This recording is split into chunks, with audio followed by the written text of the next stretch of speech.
Good morning guys, and welcome to today's lesson.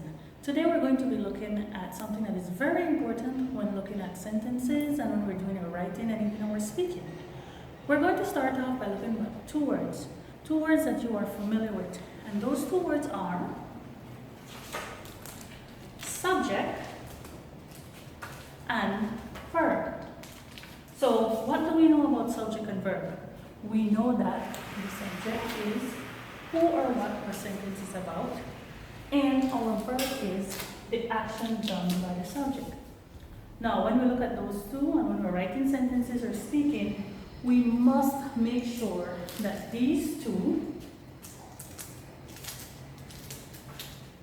what? We must make sure that these two agree. And agree how? Agree in number. What does that mean, you may ask? Well, let me tell you. It means that in our sentence, if our subject is singular, which means one, our verb must also be singular.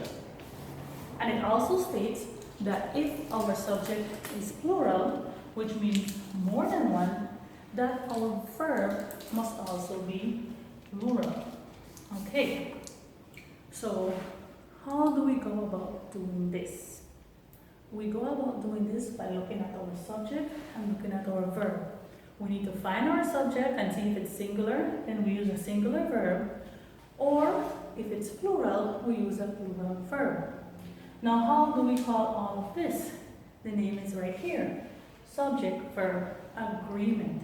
We want to make sure that our subject and our verb agrees in number. Now, how can we tell when our subject will take a singular verb or a plural verb? We are going to follow some rules. Now, there are many rules with subject verb agreement, but we're just going to look at the main ones for today.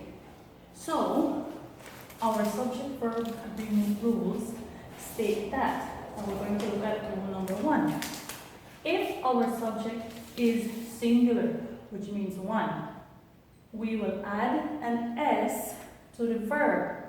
For example, the dog walks down the street. What is our subject? Our subject is a dog.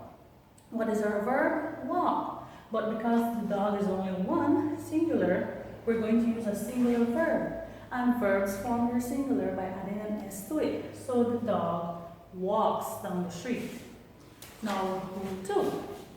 If the subject is plural, plural means more than one, we won't add an S to the verb. The dogs is plural, so the dogs walk down the street. Our verb will not take an S. Next, we have an exception to the rule when using I and you. We know that I and you are singular, but they will not take a singular verb but a plural verb. So we won't add an S to the end of the verb when we're using I and you. I walk down the street. We won't say I walks down the street. You walk the dog. You won't say you walks the dog. Okay, and finally, linking verbs. Linking verbs such as was, has, is, does, and am is considered singular. Linking verbs such as were, have, are, and do is considered to be plural. Okay, so when we're working with these verbs, we have to keep that in mind. Alright, so before we move on, let's have a quick review. Subject, who or what the sentence is about. Verb, the action done. They must agree. Agree how? Agree in number. Meaning that if our subject is singular, our verb is singular. If our subject is plural, our verb must be plural. How do we go about forming singular and plural verbs? We add an S to the verb if it's singular, and we don't add an S if the verb is plural. I and you are exceptions. They will always take plural verbs. And then our linking verbs are either singular or plural. For example, was and has, those are singular. And were and have, those are plural. Okay? So we're going to continue now with some examples. Now these examples here basically follow the rules that we have before. So, our example states, Let's look at them carefully. My first example is the hummingbird flies around the garden. What is our subject? Hummingbird. Hummingbird is how many? One, singular. So it will take a singular verb. In this case, it ends with es. Those birds are so tiny. What is our subject? Birds. Birds is plural. So it will take a plural verb. Birds are. A big frog croaks at the pond. What is our subject? A big frog. What does the big frog do? He or she croaks. We add an S to our verb. A fly, which is one, buzzes in the warm air. The ants, which is plural, they crawl around the picnic table. So you see, these examples here are following our rules. If our subject is singular, our verb will also be singular, we add an S. If our subject is plural, our verb will also be plural, we don't add an S. Okay, so now let's practice. Okay, I have some examples here. We're going to go over it, we're going to look at it, and we're going to circle the correct verb for each one. So, let's start. Okay, so we have for number one, and let me get here. Okay, today horses is or are no longer needed for transportation. So first and foremost, we need to find our subject, and our subject in this case is, yes, that's right, horses. Now is horses singular or plural? Horses is plural, so it will take the plural verb. And the plural verb is are. Today horses are. Example 2. We use or we uses them to ride for pleasure. Again, what is our subject? Our subject is we. No, we is what? We is plural. So we uses. We use, We use. That's our correct answer. Number 3. Some horse lovers buy or buys horses of their own. What is our subject? Our subject is horse lovers, and it is plural. So some horse lovers buy horses of their own. Food and equipment. Now there we have a compound subject. Food and equipment become or becomes expensive. Food and equipment, which is our plural subject, will take our plural verb that's without the S, so it will be become. And finally, Martin takes riding lessons at the stable. What is our subject? It is Martin. Martin is singular. So Martin takes riding lessons at the stable. Okay? Now we're going to continue with a paragraph. A paragraph that's called Stay Safe Online. Now we're dealing with online classes at this moment.